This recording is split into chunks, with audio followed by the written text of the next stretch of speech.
ॐ हौं जूं सः ॐ भूर्भुवः स्वः। ॐ त्र्यम्बकं यजामहे सुगन्धिं पुष्टिवर्धनम् उर्वारुकमिव बन्धनान् मृत्योर्मुक्षीयमामृतात्। नमस्कार साथियों, मैं आचार्य रमेश दसमान आपका स्वागत करता हूं मेरे इस वीडियो चैनल जिसका नाम है ज्योतिष दृष्टि। मित्रों, आपका अपार प्रेम पा करके मन गदगद हो उठता है और मेरी भी इच्छा रहती है कि मैं आपके साथ रूबरू बात करूं। बड़ा आनंद आता है जब आप अपने प्रश्नों को मुझे बताते हो और उन प्रश्नों का समाधान मैं अपने विचारों के द्वारा या शास्त्र के मत के अनुसार आपको बताता रहता हूं। हल्का फुल्का जो भी विचार आता है उस विचार के द्वारा आपका मानसिक और व्यावहारिक आर्थिक जो भी एक सामाजिक परिवेश में जो भी समस्याएं हैं उन समस्याओं का कुछ न कुछ समाधान हो जाता है। मित्रों, आइए, श्रावण मास शुरू होने जा रहा है और इस श्रावण मास के पीछे क्या कथा है, क्यों इस श्रावण मास को इतना महत्व दिया जाता है, इसमें क्या करना चाहिए, क्या नहीं करना चाहिए, कैसा खान पान होना चाहिए, भगवान शंकर जी का ये समय क्यों माना गया है और इसके पीछे पौराणिक कथा क्या है, साथ ही साथ इसके पीछे कौन सा ऐसे साइंटिफिक रीजन है जिस श्रावण मास को इतना महत्व दिया जाता है। साथियों, आपको बताऊं कि मास जो है पांचवा महीना आता है, जुलाई। ये पांचवा महीना जनवरी, फरवरी, मार्च, अप्रैल, मई, जून, जुलाई, इस प्रकार से पंचमास अर्थात श्रावण मास जो है चैत्र वैशाख से लेकर के जिस तिथि को लेकर के हम चलते हैं, यह मास जो है आध्यात्म का, पौराणिक कथाओं के साथ विवरण का और भगवान शंकर का अति प्रिय है। इस मास में जिन बालक बालिकाओं का विवाह नहीं हो रहा है, भगवान शंकर जी की कृपा से उनका जो है विवाह भी औचित्य रूप से बनता है। इसके पीछे कथा क्या है, क्यों इस श्रावण मास को इतना महत्व दिया जाता है। आपने देखा होगा अभी 7 जुलाई से देवशयनी एकादशी अर्थात जो संसार के रचयिता हैं, संसार के पूरे पालनहार हैं, जिनका नाम नारायण है, जिनका नाम विष्णु है, भगवान विष्णु योग निद्रा में सो गए हैं। कहते हैं ना, जब कोई व्यक्ति बहुत ज़्यादा काम करता है तो उसे थोड़ा बहुत आराम भी चाहिए। तो भगवान ने, नारायण ने कहा कि योग निद्रा योग माया से कह करके निद्रा अवस्था में चले जाते हैं। कई लोग इसे कहते हैं भगवान सुप्त हो जाते हैं। वैसे तो भगवान जीवन पर्यंत काल तक कहाँ सोते हैं, वो तो सबके अंतर्मन अंतःकरण में व्याप्त हैं। लेकिन फिर भी लोगों के अंदर ये किंवदंती है कि भगवान नारायण इन 4 महीने में सो जाते हैं। अब इन 4 महीने में नारायण सो जाए तो भाई उसका कार्यभार कौन संभाले। तो सबसे पहले भगवान शंकर जी को यह मान्यता दी जाती है, यह उपाधि दी जाती है कि प्रभु अब 1 महीना तक आप जो संभालिए। तो भगवान शंकर जी का ये श्रावण मास 11 जुलाई से शुरू होगा। विशेषतः अर्ध जुलाई से लेकर के अर्ध अवस्था अगस्त की उसमें जो है पूर्ण हो जाता है। इसी मास के अंतर्गत बड़े सुंदर सुंदर पर्व भी आते हैं।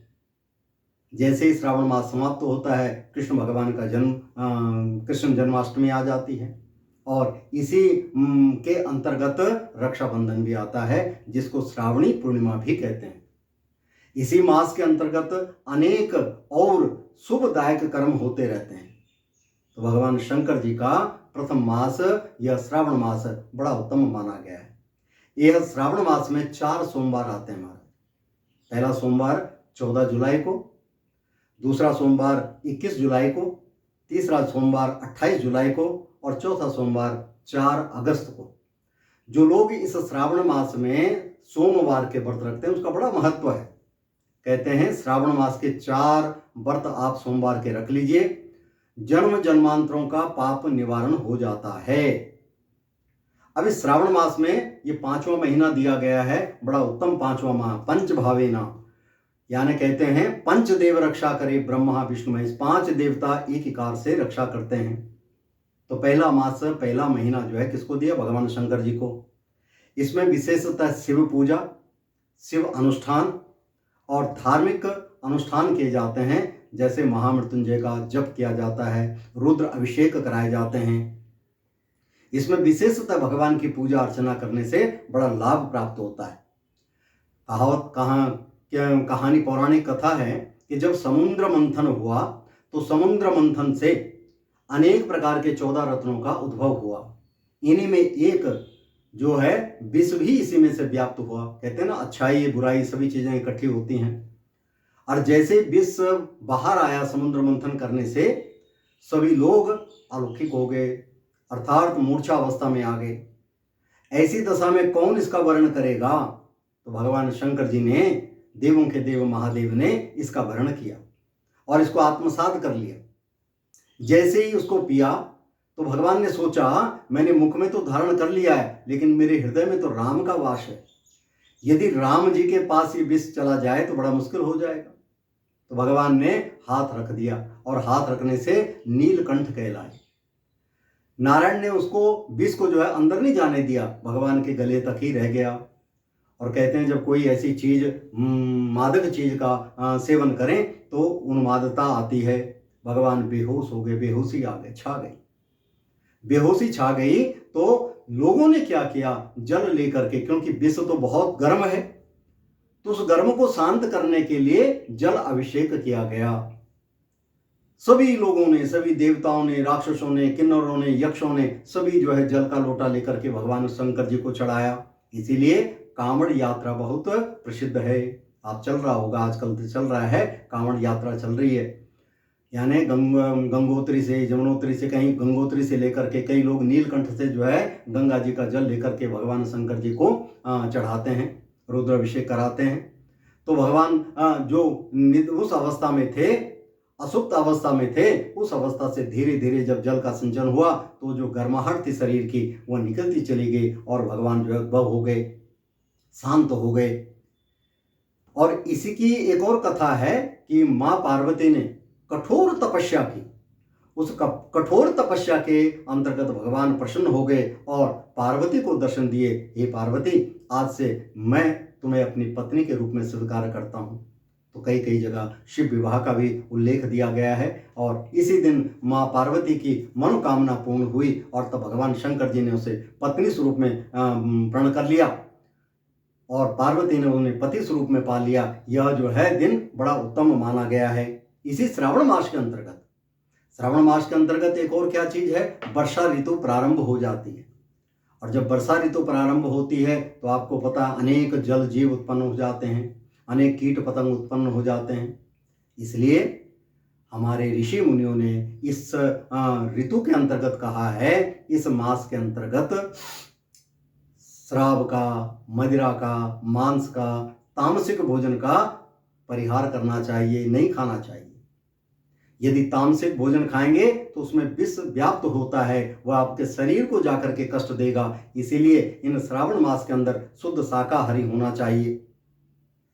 श्रावण मास में क्या करें क्या न करें? श्रावण मास के अंतर्गत एक तो मांसाहार न करें, एक जो है तामसिक भोजन न करें, एक जो है क्रोध न करें।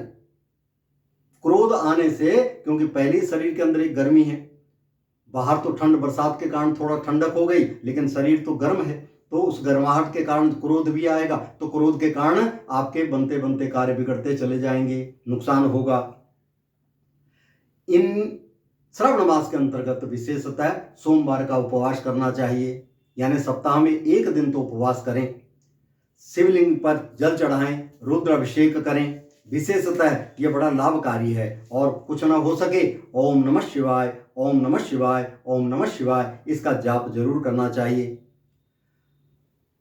इन्हीं मास के अंतर्गत विभिन्न प्रकार के त्योहार भी आते हैं। कौन कौन से? कृष्ण जन्माष्टमी, यानी श्रावण मास के अंतिम समय में कृष्ण जन्माष्टमी का। और यह मास जो है आध्यात्म के लिए बहुत अच्छा है। रक्षाबंधन भी इसी मास के अंतर्गत आता है, यानी श्रावणी पूर्णिमा जिसे हम कहते हैं, वह भाई बहनों के प्रेम के द्वारा, उसके विषय में मैं अलग से आपको एक वीडियो बना के दूंगा, उन कथा का विवरण भी दूंगा। तो इस मास के अंतर्गत यह कार्य, तो ये जो चतुर्मास है, 4 मास माने गए हैं जब तक देव सोते हैं। देव कौन? नारायण। और उठेंगे कब? जब 1 नवंबर 2025 को तुलसी विवाह है। तुलसी विवाह के दिन भगवान का योग निद्रा से जो है भंग हो करके फिर जो है सुप्त अवस्था से उठ करके वो देव उठनी एकादशी कहलाती है। तो भगवान नारायण उस दिन उठ जाते हैं। इन मास के अंतर्गत पहला मास तो हमने दे दिया भगवान शंकर जी को, महाराज नारायण तो सो गए, अब आप रक्षा कीजिए। उसके बाद कौन सा किसके लिए दिया जाता है? उसके बाद यह सप्ताह भाव से गणेश चतुर्थी अर्थात गणेश जी के नाम से एक मास जो है गणेश जी को, महाराज गणेश जी संभालिए। अब गणेश जी गद्दी को संभालते हैं। तत्पश्चात पितरों को दिया जाता है, 15 दिन का जो है पितृपक्ष दिया जाता है। 15 दिन गणेश उत्सव और 15 दिन जो है पितृपक्ष दिए जाते हैं। पितरों के द्वारा इस व्यवस्था को संभाला जाता है। इसीलिए उन पितृ समय में उसके विषय में भी मैं अलग से आपको एक वीडियो बना करके दूंगा, आप बेझिझक उसको देखिए। और कोई शंका समाधान होता है तो आप निर्विघ्न होकर के मुझसे वार्तालाप कर सकते हैं, व्हाट्सएप में बता सकते हैं, टेलीफोनिकली बात कर सकते हैं। साथ ही साथ तत्पश्चात जैसे पितरों का जो है समय पूर्ण होता है, वह 15 पक्ष का एक पक्ष पूरा होता है, तो माँ भगवती देवी शक्ति आदि शक्ति को दिया जाता है। और वो आदि शक्ति कौन है? भद्रकाली। वो आदि शक्ति कौन है? रक्षा करने वाली। तो अस्सु मास के अश्विन मास में देवी के नवरात्रे आ जाते हैं। उन नवरात्रों में विजय पक्ष प्रारंभ होता है। जिनके कोर्ट कचहरियों में केस चल रहे होंगे, कोई ऐसी परेशानियां चल रही होंगी, तो उसके अंतर्गत यदि वह अनुष्ठान करते हैं तो भगवान की कृपा से उन्हें सदैव विजय प्राप्त होती है। कहते हैं सत्य की जीत होती है और असत्य सदैव हारता है। कुछ क्षण के लिए हो सकता है असत्य आपको मनी मन दिगा दे, लेकिन अंततोगत तो सत्य की ही जय होती है। इसीलिए कहते हैं सत्यमेव जयते। जहां भी है थोड़ा समय तो लगता है, लेकिन फिर कालांतर में उसका लाभ मिलता है। जैसे आंवले को खा लो तो समय खटास दिखाई देती है, लेकिन जैसे जैसे उसका जो है व्याप्त होता है रस, तो आनंद ही आनंद आता है। शरीर को भी आनंद आता है, जिह्वा को भी आनंद आता है, और उसका रस भी स्वादिष्ट बनता चला जाता है।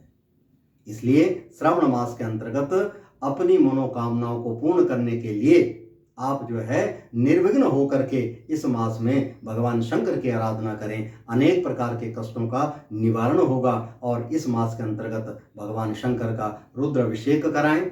आचार्य वृंद जो होंगे, ब्राह्मण देवता होंगे, उनके द्वारा, नहीं तो स्वयं भगवान शंकर को रोज प्रतिदिन थोड़ा दूध और थोड़ा जो है जल चढ़ा करके ओम नमः शिवाय, ओम नमः शिवाय, ओम नमः शिवाय इस मंत्र का जाप करें तो भगवान आपकी मनोकामनाएं पूर्ण करेंगे।